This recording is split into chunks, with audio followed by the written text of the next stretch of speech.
This 30-year-old Jeep, and other old vehicles like it, might just be the last true, widely available off-grid experience we have left.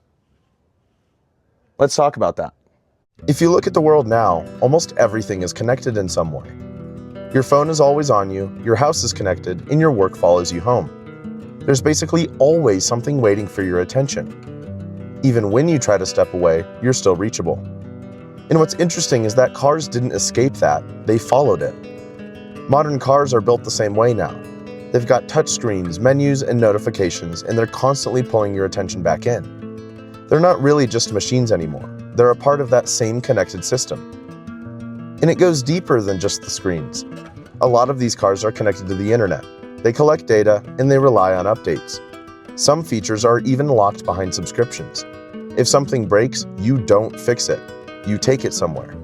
And even if nothing breaks, you're still tied to it through monthly payments and systems you don't really control. At a certain point, it stops feeling like something you own and starts feeling like something you're attached to. Old cars are the complete opposite of that.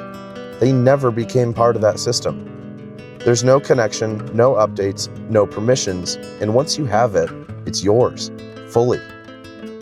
And that changes the experience more than people expect. When you're driving something like this, there's nothing pulling at you. No notifications, no menus, and no system trying to get your attention. It's just you, the road, and the machine. You aren't being tracked, you're not being updated, you're not being interrupted, you're just there. And that is a feeling that's getting harder and harder to find.